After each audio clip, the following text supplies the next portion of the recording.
بسم اللہ الرحمن الرحیم صلی اللہ علی محمد۔ تمام دیکھنے اور سننے والوں کو نہید احمد جیلانی کا سلام۔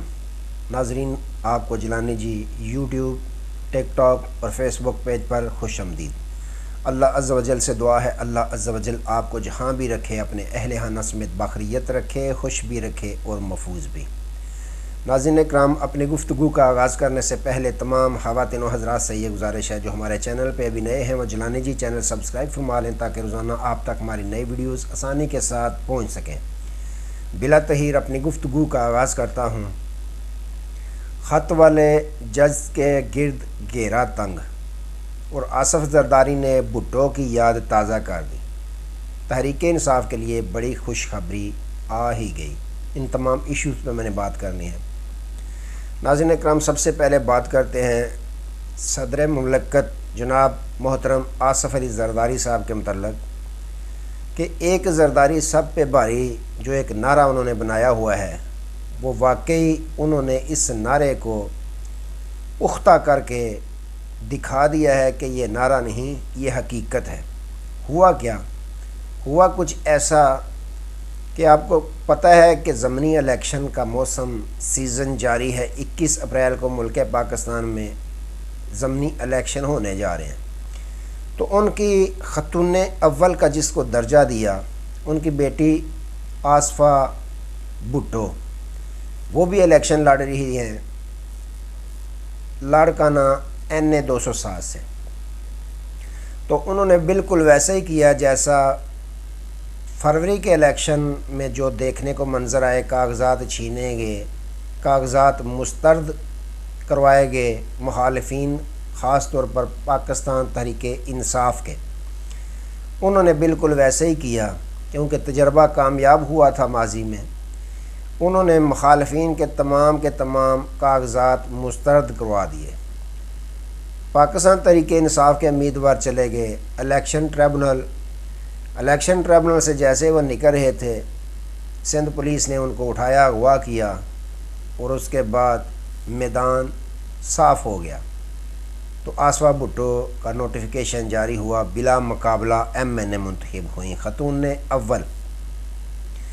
اب اگر تاریخ پڑھیں، تاریخ کا مطالعہ کریں تو 1976-77 میں ذوالفقار علی بھٹو جو ہیں، انہوں نے بھی بالکل ایسا ہی کام کیا تھا۔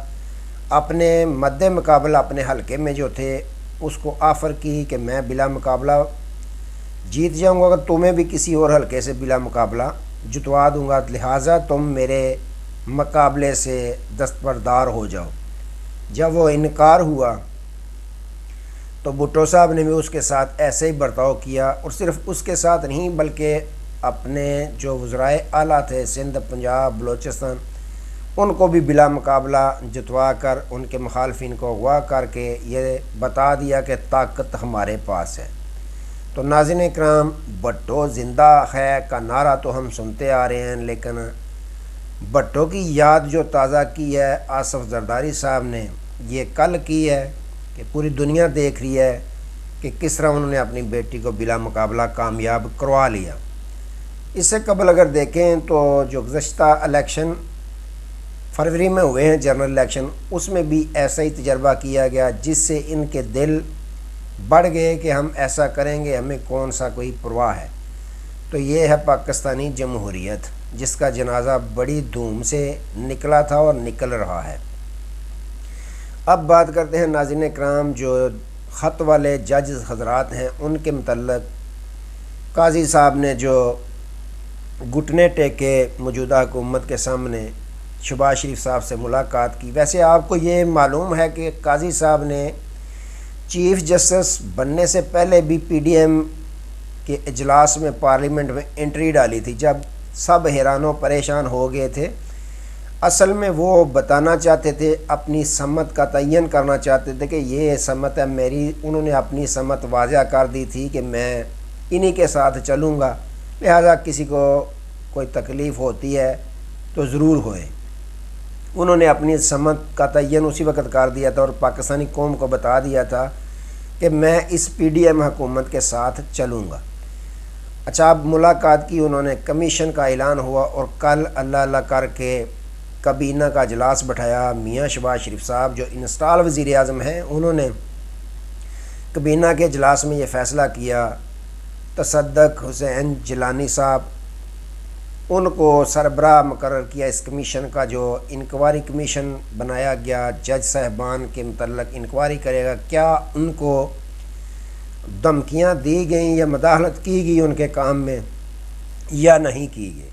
اچھا، یہ تصدق جیلانی صاحب آپ کو معلوم ہے کہ ان کے بھائی جلیل عباس جیلانی صاحب جو نگران حکومت بنی تھی اس میں وزیر خارجہ کے عہدے پر برجمان رہ چکے ہیں، بلکہ ان کا نام پی ڈی ایم کی طرف سے دیا گیا تھا نگران وزیر اعظم کا، لیکن نگران وزیر اعظم کہاں سے آنا تھا، کہاں سے آتے ہیں، یہ بھی سب پاکستانی قوم کو معلوم ہے۔ اور خبریں یہ ہیں کہ جو یوسف رضا گیلانی صاحب ہیں، ان کی بیگم، ان کی وائف کے یہ ماموں جان ہیں۔ تو اب آپ اندازہ لگا سکتے ہیں کہ انکوائری کیسی صاف شفاف ہوگی۔ بہرحال انہوں نے کابینہ کا اور اس پی ڈی ایم کی حکومت کا شکریہ ادا کیا۔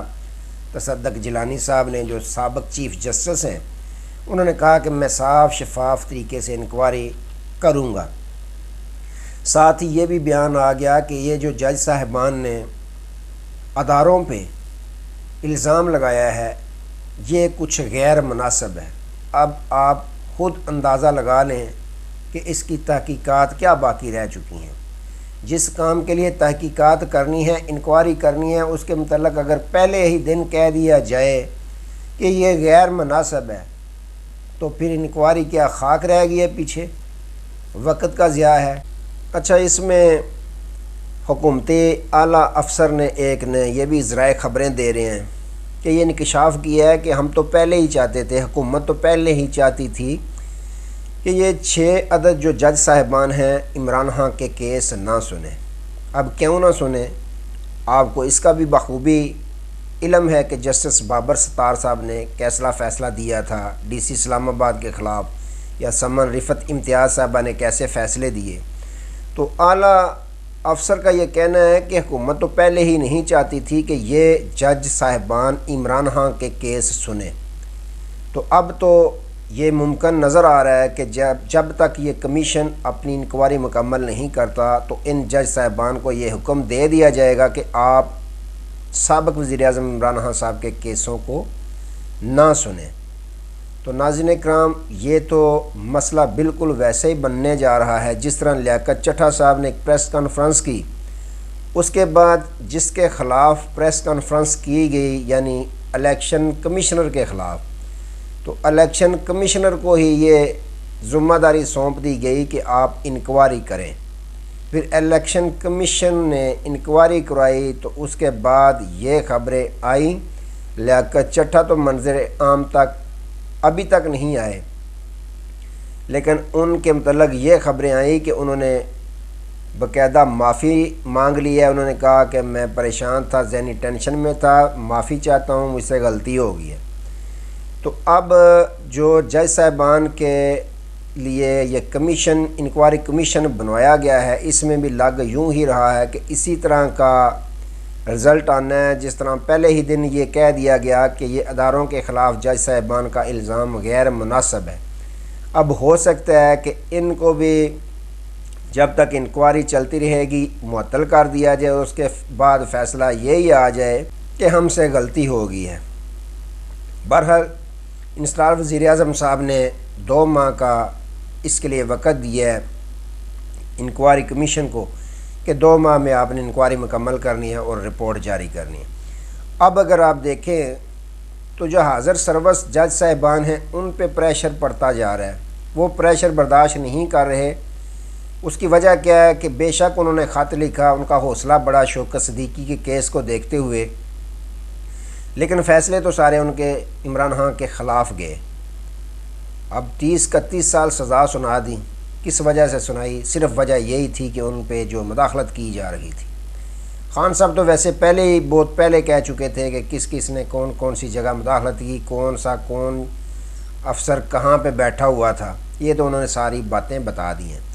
بہرحال دیکھیں اب سائرہ بانو صاحبہ نے تو یہ تک کہہ دیا ہے کہ آپ یہ 6 ججوں کو بھول جائیں گے، آپ 12 جج اور تیار ہیں لاہور ہائی کورٹ سے، ان جج صاحبان کو جنہوں نے خط لکھا ان کو آپ بھول جائیں گے، مزید 12 عدد جج صاحبان لاہور ہائی کورٹ سے تیار بیٹھے ہیں اس طرح کا خط لکھنے کے لیے۔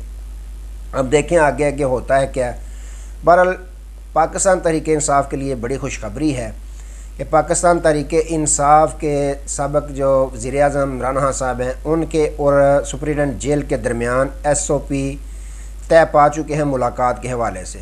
آپ کو معلوم ہے جسٹس سردار اعجاز ساکھ صاحب نے ملاقات کے حوالے سے ایک حکم نامہ جاری کیا تھا کہ آپ SOP طے آپس میں کر لیں، تو سپرنٹینڈنٹ جیل اور عمران خان صاحب کے درمیان یہ طے پا چکے ہیں، باقاعدہ دستخط عمران خان صاحب نے کر دیے ہیں۔ منگل کے دن 12 عدد لوگ خان صاحب سے ملاقات کریں گے، اس کے بعد جمعرات کو جو ہے وہ 6 عدد افراد پاکستان تحریک انصاف کے بانی سے ملاقات کریں گے، اور جو 12 عدد ہیں ان میں زیادہ منگل کے دن یہ طے پایا ہے کہ فیملی ممبران ملاقات کیا کریں گے، اور جمعرات کے روز ان کے دوست احباب نام جو ہیں وہ خان صاحب دیا کریں گے۔ اس کے علاوہ خان صاحب نے اپنے فوکل پرسن مقرر کیے ہیں گوہر علی خان، شیر افضل مروت، عمیر اللہ نیازی صاحب۔ عمیر نیازی صاحب یہ 3 لوگ خان صاحب نے اپنے فوکل پرسن مقرر کر دیے ہیں۔ اب تعداد تو بہت کم ہے، بہرحال چلو ٹھیک ہے، نہ ہونے کے بجائے ہے تو ہیں کہ 18 لوگ جو ہیں ہفتے میں خان صاحب کے ساتھ ملاقات کیا کریں گے۔ تو یہ آپ کو معلوم ہے پہلے پابندی تھی، کس طرح کی سختیاں کی جاتی تھیں، ملاقات نہیں کرنے دی جاتی تھی، اب عدالت کا حکم آ گیا، اب ہفتہ میں 18 لوگ خان صاحب کے ساتھ ملاقات کریں گے۔ تو ناظرین اکرام، یہ تحریک انصاف والوں کے لیے خوشخبری ہے کہ خان صاحب کے ساتھ جب سیاستدان ملاقات کریں گے ان کے اصل پیغام جو ہے وہ تحریک انصاف کی عوام تک پہنچا کریں گے۔ اس سے قبل آپ نے دیکھا وکلا جاتے تھے، جو کہہ دیتے تھے، لوگ کہتے تھے بھئی ہاں ایسے ہی ہوگا، لیکن اب جو کمیونیکیشن گیپ ہے وہ ختم ہو جائے گا۔ تو ناظرین اکرام، آج تک لیے اتنے ہی، دوبارہ نئے موضوع کے ساتھ آپ کی خدمت میں حاضر ہوں گے، تب تک لیے اجازت دیجیے، اپنا بہت سارا خیال رکھیے اور اپنے اس چینل کا بھی۔